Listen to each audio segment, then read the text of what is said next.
Hello, ladies and gentlemen, and welcome back to a brand new episode of the podcast. This week, I wanted to introduce and have a brief chat and share an interview that I had with the guy who actually made my intro for YouTube. Those of you who've been asking some questions about who you made your intro, I'd like to introduce Ben. Ben made my intro, and we're going to talk about that process during this podcast. So I hope you guys are going to enjoy it. I hope you're going to find it very, very useful, very, very helpful.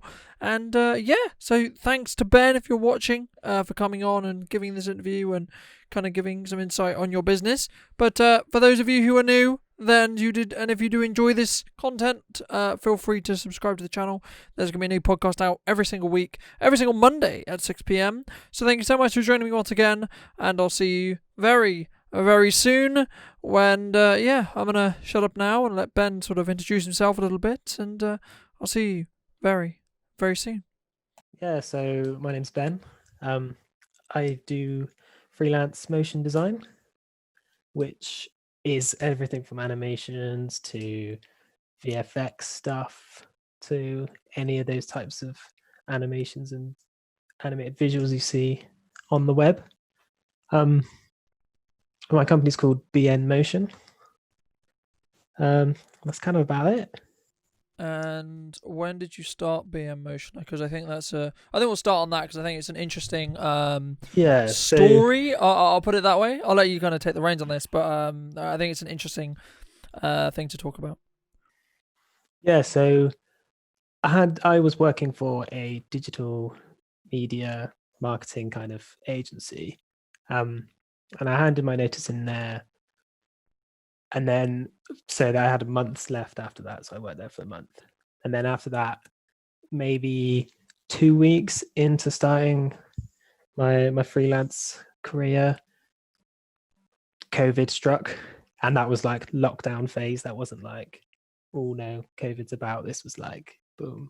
And the first message everything stops. Boris was out. And yeah. The world is on pause. That was it. Yeah. And everyone suddenly went, maybe we shouldn't be spending loads of money. Maybe we should, because no one knew how long it was going to last, what any of the implications were on it. And I was a bit like, okay, so you still got a problem here, yeah.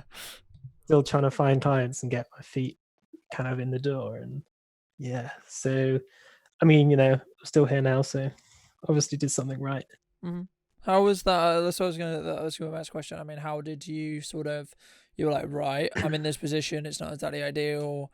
How did you kind of, I guess, in some ways, tackle that problem that you found yourself in?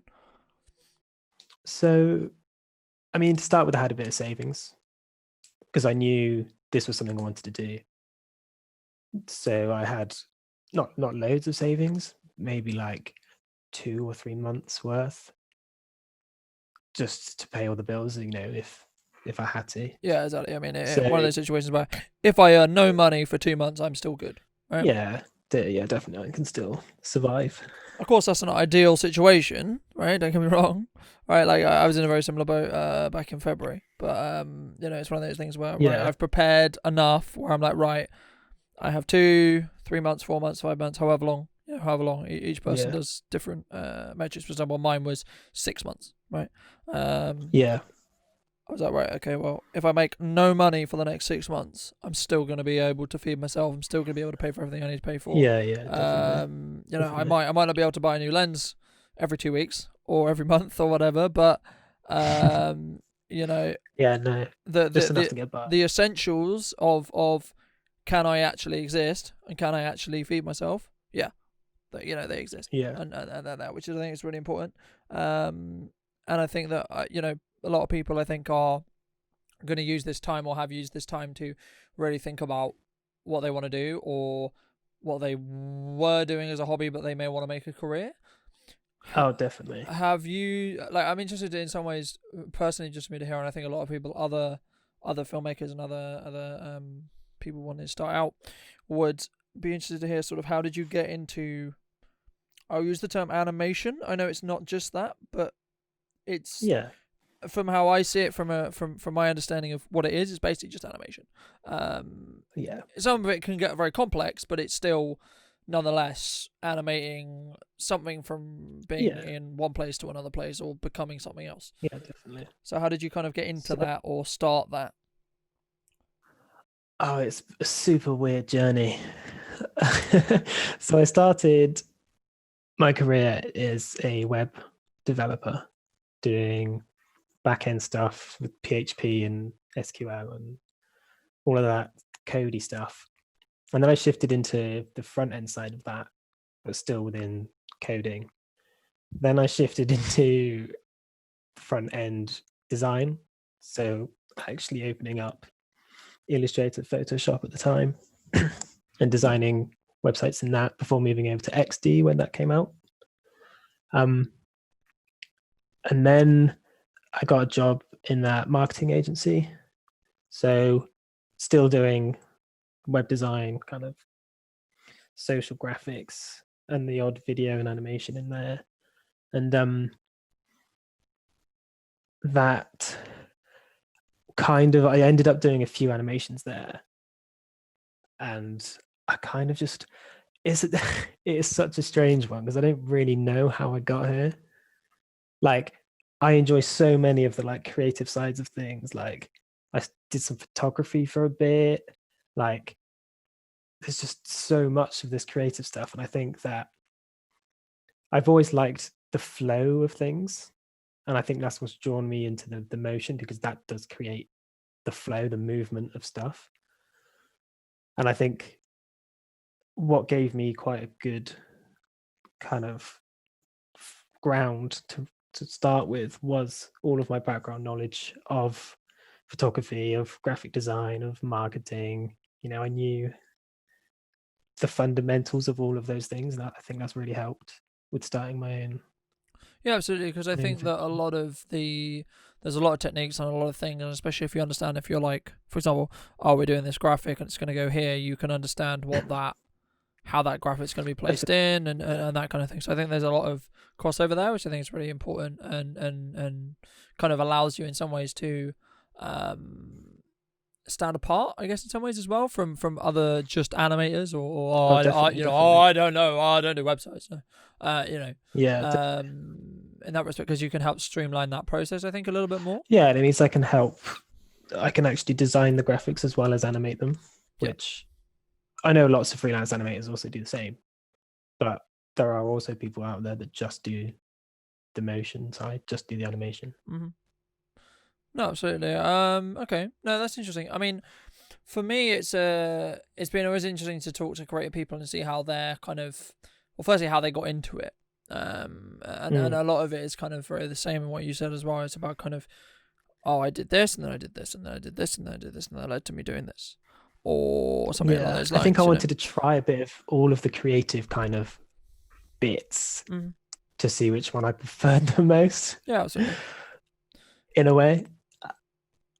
No, absolutely, because I think it's one of those things where and I say this to people all the time, it's like, well, just try a load of stuff and see what you like, right? Because you're not gonna you're not gonna know, because there's no point. Like, I can say, oh, okay, well, you know, if you want to get good at this is how you fine tune this, and this is how you do this, or you know, this, you know, oh, your composition's off here, or you know, I would say whatever, right?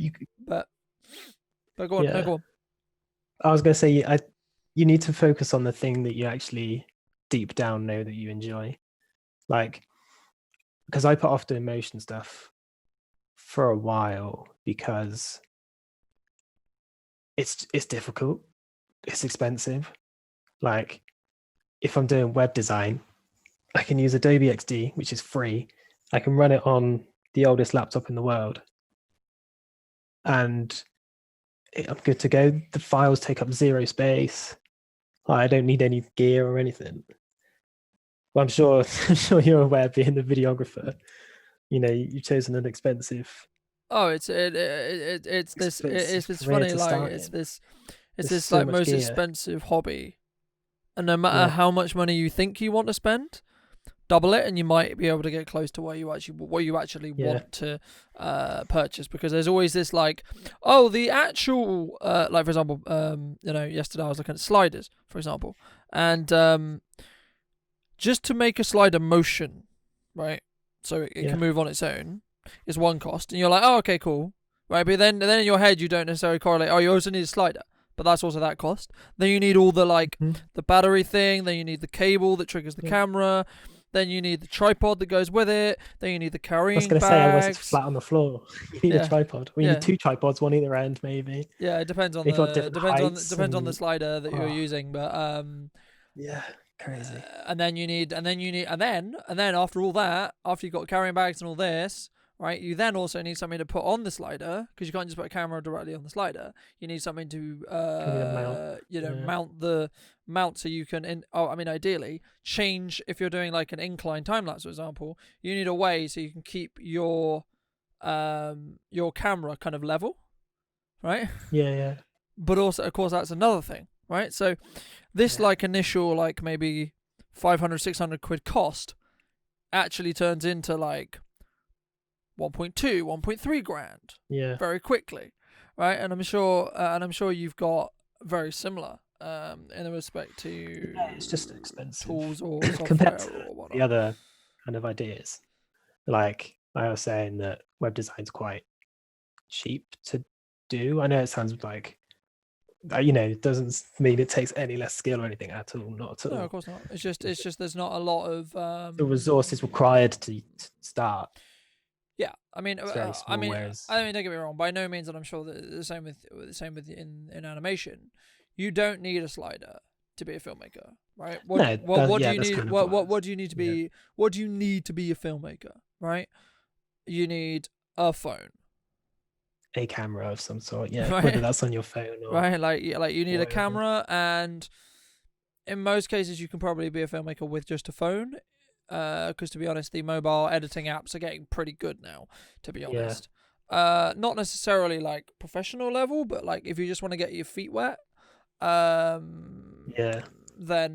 just use your phone, right? Just start creating content and seeing if you like it and seeing if you enjoy it, and then you can look at, okay, I want to buy a DSLR. Okay, then I want to buy a better microphone. Then I want to buy a gimbal. Then I want to buy a glide cam. Then I want to buy a slider. Then I want to do this. Then I want to do that, right? And all those things all come. Or then I want to get a tripod for this reason. Then I want to get a lighting kit for this reason. Whatever, right? All those things come, but by no means should it be. And I talk about this all the time, and I sound like a broken record when I talk about it. But it's never about what gear you have, right? It's all about it's all about what can you do with it, or what do you do with the gear you actually own, right? And you actually have access to, instead of saying, oh, I can't make this film because I don't have back in the day. Xbox. I always have this little story that back in the day I used to skateboard, and I used to have the worst tatty waterlogged skateboard just going. It was rough.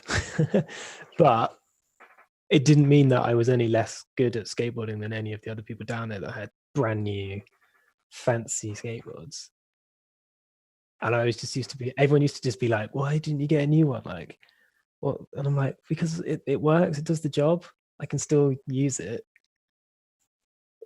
So I could try to carry that kind of mentality over and be like, it is nice to get these new things, but if you don't need it. You don't need it to start. It shouldn't be a reason for you to not. Oh yeah, no, absolutely. It's one of those things where you get to a point where I'm ready to up my production.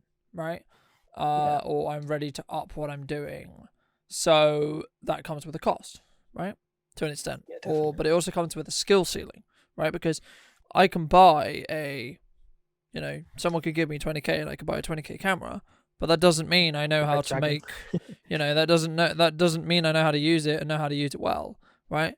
Yeah, definitely. I would say would rather use a camera that's half the cost or 3/4 of the cost or whatever, but know how to use it well, right? And that's what I mean by spending time with your gear or spending time doing what you quote unquote love or whatever, and that's a topic all in itself.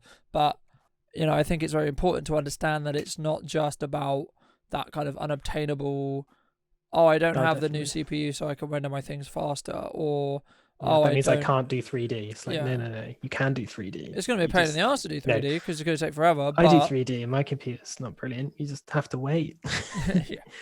Render overnight, do those types of things. Yeah, exactly. I mean, it's one of those. I mean, to make it work. and like technically, my computer probably could do with an upgrade now. I'm shooting basically solely in 4K at this point.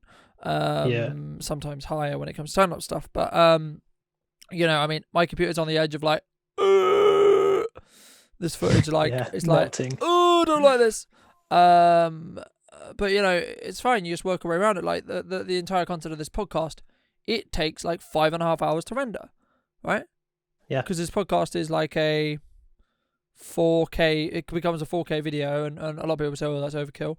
But I know it's overkill, but that's not the point, right? For me, I want to be able to produce a higher quality than most people, as a way for me to stand out. One, two. Also, just I want to produce higher quality.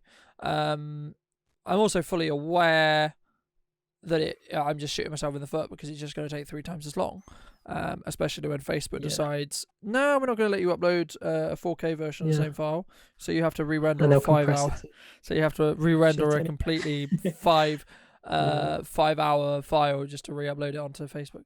But yeah, I mean, it's just one of those things. I think that like people who are in the process of creating stuff get right, and if you're not in that process, that's fine.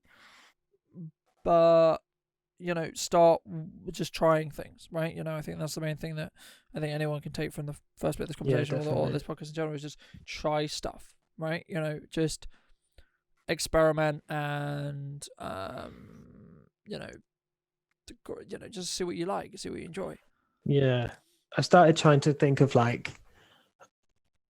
rather than worry about the limitations of things, think about like the perfect end result, and then figure out how you're going to get there. Yeah, exactly. And then how do I navigate through my limitations to allow me to be able to do that? Then you can go right, maybe I do need to invest in this, or actually I could just not and do something else instead to get to the same goal. Yeah, absolutely. No, absolutely. And I think it's one of those things where you look at a purchasing decision as well. It's like, well, I weigh up a lot of my purchasing decisions because a lot of people go, oh, why did you buy this piece of gear and this and that and this and that?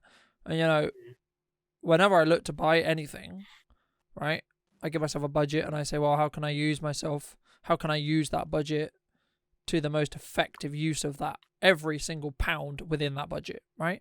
So is it going to be I'm upgrading my SD cards, for example, which means it's going to save me time when I'm copying footage all the time because I spend my life copying footage, right, from one place to another, right? So is there a way I can slowly speed up? It might save me a minute or 10 minutes per copy, but the amount of copies I do a year, that's going to save me. That's going to save me hours and hours and hours and hours and hours, right? And it's just those little things, and also weighing up those, but also just like investments of time. I think is the same. Like, how am I going to use today to benefit what I want to do, right? Like how, and I think that's a key example of lockdown, and how people use their time during lockdown because it was funny because I saw a lot of memes or a lot of internet imagery, I'll put it that way, of like people saying, you before you used to complain, oh, I don't have time to do this, I don't have time to do that, but then if you didn't do it during lockdown, we had all the time, you lacked motivation, right? You lacked motivation to do it, or you lacked vision to do it, or you lacked something that wasn't time because you had nothing but time, right? During lockdown, in that respect as well.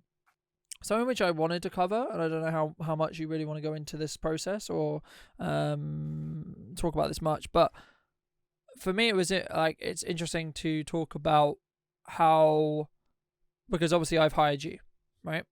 And that process and how that process was for you from dealing with me as a client, firstly, and secondly, then I can in some ways explain how I found the service and whatnot as well. I think that's interesting because I think it's firstly very useful to discuss that process because you may see something which you didn't do then that you could do now, but also for people who would be interested in your services, giving them a sort of sneak peek on that process, I think is sometimes very, very helpful. So I'm going to be honest here. As I said, I'm fairly new into the freelance world, and my underlying process is kind of there, but I still need to work on my actual process of client in, client out, kind of loop background back in again system. Because I've recently got Frame.io. I don't know if you've heard of that. I love Frame.io. Personally, I haven't used it, Yeah. but it's the main issue is because I wouldn't want to have to troubleshoot setting up Frame.io for my clients. The moment I deal with clients who, no offense to any of my clients, but I could think that they would have the, I guess the term would be technical understanding, technical knowledge, and technical want to use Frame.io. I will use that's Frame.io. my one concern with it. Right, but Frame.io is a concept, and those who don't know, just to give some a basic background, basically Frame.io is a platform that gives the revision process of any video content a very, from what I can see, very, very easy. So the client can draw a big fat circle on the video and say, what is this? Can we get rid of it? Or they go to the video in the player, they go, right, this is the timestamp. Can we get rid of this shot? I really like this shot, but do we have a one that's a better take? Or this is a bit dark, can we make it lighter? Or I don't like the color grade on this bit, or whatever, right? And then when you bring it into Premiere, you have a list of to-dos, basically, from my understanding. That's correct. There's also extra bits of like version history, so you can update the same file and it'll just add a new version. So if you're on version 12, it doesn't get completely lost. I mean, that's something which I always recommend people to do anyway, is the second you get a revision and you have a composition that's perfect. So the revision 1 that you sent to the client, I always copy that composition and then made a duplication of that composition and label it as version 2. So when I get feedback, I only go into change version 2. Or version 2, should I say. And that process is because there's situations where the client may decide, or we may decide, actually, no. Actually, I really like the first version, can we go back? And if you have completely changed the composition, you don't have the old copy, it's a massive pain in the ass to go back, because you basically have to redo all your old work. But if you just have the other version of the composition, then you can just go back to that composition, duplicate again, and if there's other tweaks, then you can just label it. This is actually version 1, but this is version -1, right? So it's version 1.1 instead of 2.1 or etc. But yeah, I mean, I think so Frame.io is definitely a beneficial piece of software to use for the right kind of clients. Was the main point there. But yeah, go on. Yeah, no, it's helping me. I mean, I've only used it for a couple of days now, but it seems to be doing the job, especially where there's multiple people involved, where I'm sending it to a company with 6-7 people to review it. It's much easier to send one link to everyone, so everyone's watching the same video. It sounds stupid, but it does happen where you send version 1 over, then version 2 over, and then version 3 over, and some people are watching version 2 and some are watching version 3, and it's just like, it just makes it super obvious that they can't see any other version. This is the only one they can see. No, absolutely. Is the latest one. And I think it's also one of those things where what jumps to mind to me anyway is that if someone's already given feedback that someone else wants to give in that scenario, right, where there's 6 people, right, person 1 and person 4 have the same piece of feedback, you're not going to have a situation where you get multiple of the same piece of feedback, because definitely they've already added to the list and go, oh yeah, okay, Gary saw that as well, great. And the other thing I find it really useful for is my personal reviews. So I don't know if you're the same, but when we're running stuff back through After Effects, like the preview window, it's always just, because it's the RAM preview, it's not silky smooth and at high quality. It's a bit jittery at times and whatnot, and I'm a bit too involved in the project. So I like to render it out, upload it, and then give it an hour or two, come back, sit and watch the video, and just put my own comments in. And I find that really helpful to then, I just notice things that I didn't notice before. It's that kind of self-review process and be like, why did I do that? Why don't I just do this instead? And I can just jot that down, and then next time I'm working on that project, I've got the notes ready. Yeah, absolutely. I think it's one of those things where I don't know whether there's something you should start doing or could start doing or would think about starting doing, but I, for a long time, started before I really fine-tuned my editing process. By no means my editing process is fine-tuned, but it's a lot more fine-tuned than it was a year ago, 2 years ago. Yeah. But something I did for a while was record myself edit, right? Oh, So I okay. just capture my screen when I was editing a project, and the main reason why I do that is because you'll notice things you do, or you'll notice, okay, well, why, especially if you have a face cam rolling as well, you can tell when you're AFK, or etc. So like some of the time you'll notice like, oh, why am I on my phone here, or why did I get distracted here, or little things like that, Yeah. or even like little shortcuts going, why did I do it that way around? It would be a better way to do it that way around that you might not necessarily understand or know without watching it back. Yeah. All right, so I think that's also, especially when you take a project from start to finish, it Mm. can be useful. I mean, something else also from like your own marketing terminology is always try to document the process of how do you take, oh, okay, I Yeah. have a quote come in, or and something I wanted to kind of deep dive on a little bit was the process of my intro being built, Yeah. as well, because I think it's an interesting. I think it was an interesting process because it was. I felt it was very hands off, which was nice for me, because it was kind of this process where I was like, right, Ben, love what you do. I think you could do what I'm looking for. Here's a example of something similar, Yeah. And that helps massively. right? Getting an Because I example. because I know that because I think I was one of your perfect clients, quote unquote, in some ways, because Yeah. the thing is I've been there. I've been on your end of the line more times than I Yeah, care to mention. definitely. So I know what's helpful, I know what's not. So I was like, look, Ben, I want to emulate something like this, but obviously don't copy it, right? And then I just kind of left you to it, kind of thing. Yeah. So I think it would be interesting to hear kind of how did you take from the initial email to the next thing I saw, which was, oh no, which would have been the call which we had, I think, about changing logos or whatnot. Like, was there much of a designing process there? And then secondly, after that call, what was the process between that call and the intro being done and submitted to me? Okay, so I'm gonna have to try and remember. Feels like it was a long time ago. But just to give context, to people listening, it was Yeah, only yeah, no. it was only like a month ago, I think, or Yeah. something. That, It wasn't that long. It just feels like it was. it wasn't that long. So from the email, obviously the first thing I did was check out the example and kind of make it's one of these things where my process currently needs some work in terms of like structure. So I can tell you what I did. So I looked at the example and I try and pick out like the key bits of the example that I think you'll like. This is maybe where I should have confirmed, but we did have the call, so it was kind of confirmed later.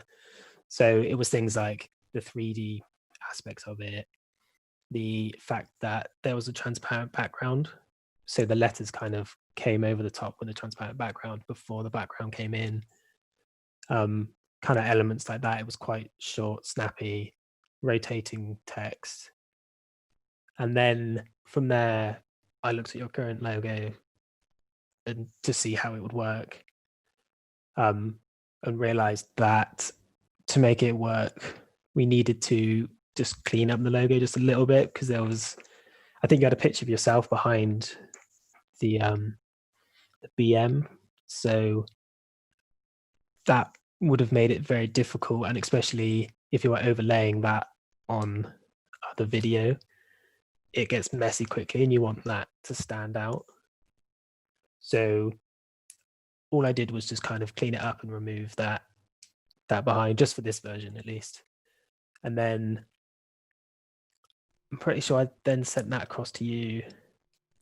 Well, no, Just to I check think that that was all. I think what that happened for me was we had already scheduled a call, afterwards, because it was funny because we didn't originally have the first call was just, hey Ben, nice to meet you. I love what you do. I Yeah. think there could be some crossover in working together. Then after the call, I was like, actually, I need an intro and I can't be bothered to make it. Was my honest truth. Yeah. And it's not like, oh, I couldn't bother to make it. It's just simply, could I do it? Yes. Would it take me 4 times as long? Yes. Would it probably been somewhere close to that? Yes. But it would have just taken a ball ache, and it would have just taken so much of my time, and I couldn't be bothered. Yeah. To be honest. And I knew that you were like, I'm rusty as hell when it comes to animation, so I know that you have a higher skill set in that respect. So when I was at my quote unquote prime when it came to animation, you're still ahead of me, right? So you know, I was just like, well, there's no point me trying to do something if. And also, I wanted to see what you would. Honestly, I just wanted to see what you would come up with. Yeah, yeah. Because I was just more interested to see how you would take my very vague brief and how you would trying to, put it together or edit it together in that respect. So then we scheduled a call for, I want to say, the following week. There might have been a week in between, where basically you went through and said, first, that you double checked with me about the logo, because obviously I just sent you my generic one that I did very quickly in Photoshop when I needed a watermark or a logo, which was the initials of the company mixed with my profile picture at the time, which is very, very easy to do. And then you went, oh, do you mind if we just make it basically black and white from what I saw? But it was like this weird like chrome. It was like, it's probably like silver and black more than like white and black. Yeah, I think that was demonstrating the 3D kind of style. Yeah, but from there was a background. When I saw the 2D, it looked more black and white. But I was like, yeah, that's fine. Because again, I was just interested to see how the 3D elements was, because I think that was the most important part of it in that respect as well. And then, didn't we originally have, on the very first revision, have background music? So am I remember correctly? Or it was sound. I remember there was some sound element that I went, I don't like it. Right? And I can't remember what it was, but it was like, the first revision was just like, I love all the motion parts of it, but I hate the audio.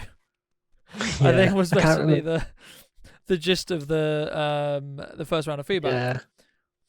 I think it might have been the sound effects, and I think we ended up swapping them.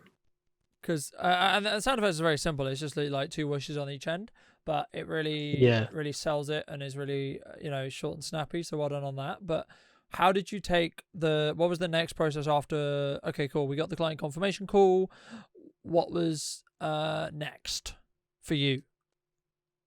So I planned out the storyboarding for kind of the visuals. So it's like the style frame. Mm-hmm. So that was designing the background and kind of placing everything. So placing the logo with the company name underneath. And then it was kind of just jumping into animate it, because I needed to make it 3D first. So that was the first step. So that was in After Effects using Element 3D. Mm-hmm. And then from there, it was kind of just time to animate. Yeah. And then you just rendered out and sent in, or was there much else? I mean, there is a lot of stuff going on in there. There's the 3D modeling part itself. Mm-hmm. There's adding textures to it. There's adding lighting to the scene. I added some like light leaks and stuff over the top just to give it a bit more character. Mm-hmm. So yeah, there was quite a lot involved. Okay. No, I mean, that's interesting to hear, because I don't think necessarily, because a lot of people say to me, oh, it's a 1 minute video, so that takes you 1 minute. And no. So I think it's interesting to hear kind of in some ways the motions, or the the amount of work that goes into something very simple. Yeah, definitely. Or in some ways the less is more effect of it, and why I personally really, really like it, and I think it works really, really well, because personally for me, I needed something which could help me show branding a little bit more than it wasn't, and I could embed into videos, but it wasn't going to take up a lot of time, but still did that job. So having it short, snappy, and be like, bam, in front of me, it's back, boom, done, right into the actual content that people are there to view, I think was really important for me, from a client perspective. So well done on executing on that Yeah, thank and you. getting into that point as well. But yeah, I mean, I think it was a really, for me anyway, it was an interesting process because it was also a way, in some ways, and I told you this early, because I think the initial conversation why I wanted it was I can see definitely merit between eventually my clients having animated intros, or animated logos, or animated this, animated that, right? And I think that building up a relationship with someone who I trust in the respect who I've worked with and I have genuinely actually hired, so I know the process. Especially if I'm going to quote unquote put my brand or my my reputation on the line, which is in some respects what I'm doing when I recommend someone, and you would do the same. I need to make sure that you're actually good, right? And it's not, and I mean that in the nicest way possible. It's not No, like oh, he's actually shit, but he's just stringing me along kind of thing. It was just generally just more, it was just nicer, and I feel more confident about being able to recommend you to people if I know you're actually good, right? Definitely. So I think that's, and that's something that I would recommend to anyone who is looking to work closely with someone or build a network of people. Either be in a situation where a client needs something from someone, right? So if it's graphic design or whatever it is you're outsourcing, right? Like, be part of that process so you can understand their process as well, because it goes back to what we were saying earlier about you having some background in web design. Sorry. Yeah. You can help and troubleshoot and say, oh, okay, well, I understand where the problem is here, or I don't. Yeah, definitely. And that's because you know where the end result's going to be, or you know where it's going to go, or you know how it's going to fit into the rest of the machine. In that respect, whether it's a marketing machine or whatever production is on, in that respect as well. Yeah. This may be something which you don't overly know the answer to because of you're still starting out, and everyone's still learning, of course. But what advice would you give to someone who is looking to? We may have already covered this briefly earlier, but is there any other advice or any advice that you could possibly give to someone who is looking to become an animator, become a web developer, whatever it may be, I'm gonna work for myself, right? I'm gonna go freelance, I'm gonna go and work for that dream that I have. I'm gonna build that business, I'm gonna build that brand. Yes.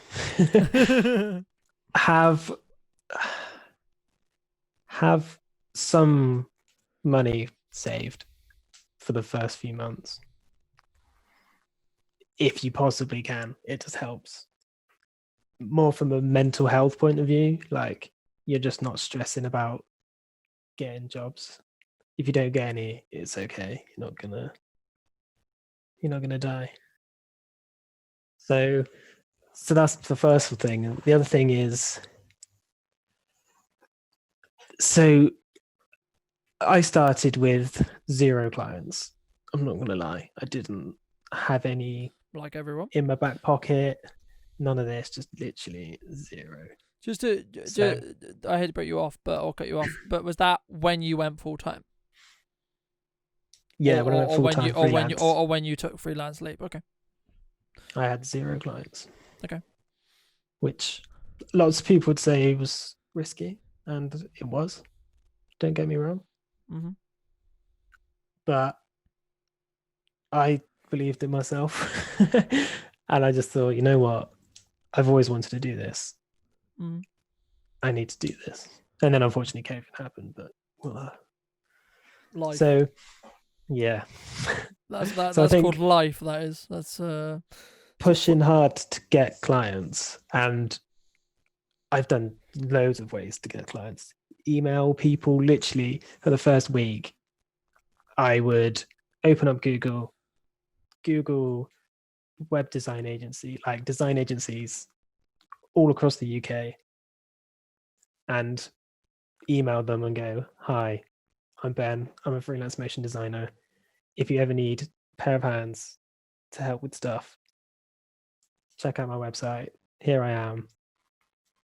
Here's some of my work. And, most of them don't reply, but the odd few do, and some of them have hired me. and some of those were my very first clients. And it's just perseverance. It's like, when you're trying to get a job the traditional way and you apply to loads of jobs, it's like that, but worse. You just have to just email. You don't spam them. One email's enough, but just keep kind of getting into contact with people. And then from there, I ran an advert on Facebook and LinkedIn, and that was actually amazing.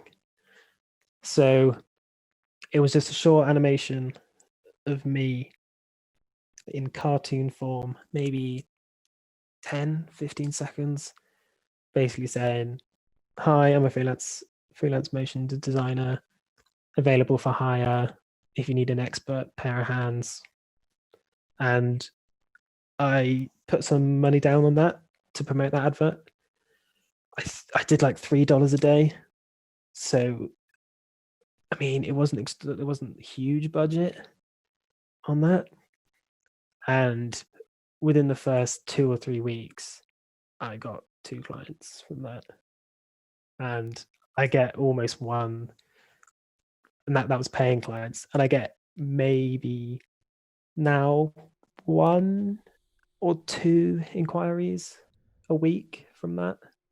So you're still paying to promote So I'm it? still paying to promote that at the moment. Okay. Because I think the kind of a lot of business owners would be interested to hear in some ways, do you have a return on investment when you do Facebook ads, or when you do LinkedIn ads, or when you do ads? I don't. Right. As in, obviously there is one. I just don't Right. record it or know what it is. No, I probably should have done, you don't thinking about necessarily. it, because No, I mean, I think that's something that you'll definitely do in the future. But I mean, in like a simple yes and no, would you say there is a return yeah, I've definitely got my money's investment? worth.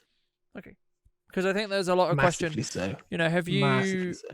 I'd be interested to hear as well because I know you do some. I'll use the term organic content. I don't know whether it's client stuff that you're repurposing, or etc. But your Instagram isn't dead. I'll put it that way. Yeah.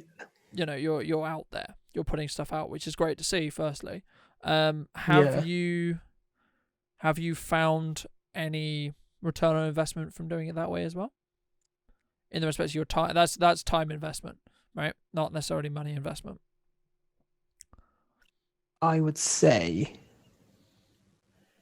it's hard to tell, and I find this is the problem with a lot of coming from the marketing background. I find it's very difficult to know, because whilst directly no, indirectly I think so. I think because my advert's promoted on Facebook and LinkedIn, and that advert pushes to my website, but lots of people don't click on that learn more thing. They actually click on my profile, and that's when they end up on my Facebook page or LinkedIn, Instagram page.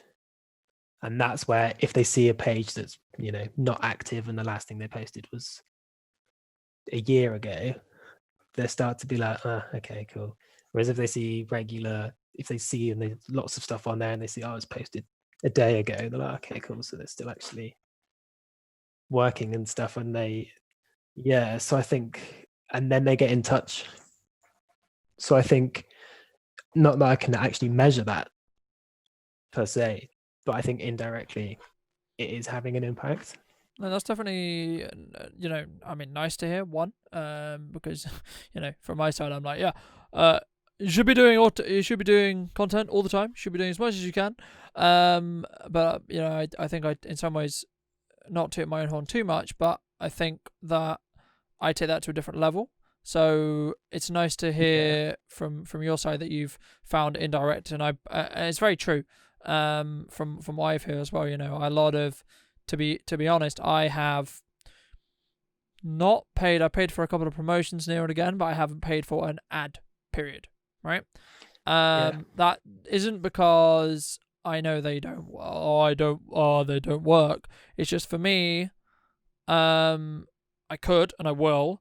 It's just more at the moment I haven't spoken to the right person or had the right conversation about about doing it. And if I'm going to do it, I want to make sure that it's going to work in the respect to, in some ways, I want to hire someone to run my ads for me, not to do my own ads, if that makes sense. I can produce the content for the ads. I can make the ad itself, right? The content that the ad is, but doing the targeting, doing the back end, doing the setup and budget, return on investment stuff, I think is a interesting, completely separate field. And personally, I've been looking for someone or an agency to work with closely to help me and my clients do that. In a similar way to how I would vet your services, I would vet them by using my own brand and business as a maturity thing, as a thing as well. I think that's a maturity thing. So as you grow as a company, as a business, then you've got more money and more time to be able to kind of, maybe not more time, but more money to be able to do that. Whereas I think if you are starting out, don't be afraid to give these things a go yourself. Like the basics of setting up an ad on Facebook and Instagram is so easy because they want your money. So they make it as easy as possible for you just to go promote. Done. Oh yeah, exactly. I mean, no different. I mean, for me, I see money as an asset though. Like that's the reason why I haven't done it personally, because I always think about it as I've run my business very proactively in the respect to I in some ways know or focus on building relationships with people that then become long-term clients, right? And in most cases, what has been my direct or non-direct way of doing that, it's just producing my own content and producing stuff that's shareable, that's relevant, that's people are going to talk about, and again adds value. And for me, I think it's one of those things where I could go down the ad approach, but I think for me it would be because I could justify and say, okay, I'm going to spend X amount or Y amount, right, on ads, right? But if I'm going to do that, I want to make sure that the person doing my ads isn't me. Firstly, because of the time investment of doing it and learning it and going through the trial and error process. I don't want to necessarily go through now. And it's not because I wouldn't learn a load. I would rather just pay someone a premium to tell me what works and what doesn't. You always want that guarantee, don't you? And then help me run them, e.g. take that stress off my hands so I don't need to think about it.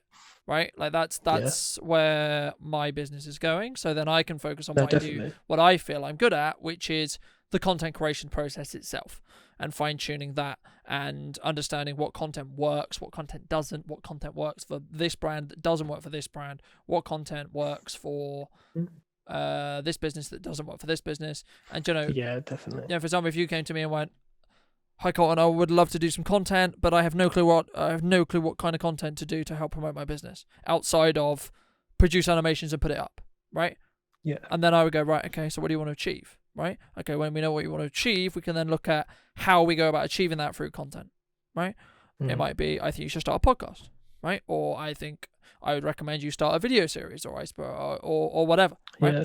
Or you should get some behind the scenes photos taken because then you can use it in the podcast. And then depending on what you're looking to do will depend on the kind of content that you should invest in, right? And it's not even necessarily invest in, right? You should create and also invest in, right? Because there's a lot you can do, or anyone can do, that doesn't require bringing a professional, right? And they should be doing, right? In my opinion as well, because it's also about, you can then test to see what your customers or your clients or your audience enjoy, and what do they actually gauge with, because then when it comes to spending money, you already know what is going to be a pretty good, worthwhile investment of your time, right? On the topics or etc. in that respect as well. And I imagine you'll run into the same thing with an animated video as well, or an animated style video in that respect as well. So I think it's one of those things where eventually, and I'm sure you'll get to this point as well, where you'll be in a situation where you'll just want to outsource stuff because it takes up too much of your time. Definitely. And if it's going to become, and if the product becomes better by you paying a premium, as long as it isn't an extraordinary premium, of course, I would rather pay that premium, right? Yeah. Personally, because then it allows me to in turn make more money because I'm gonna be able to Yeah.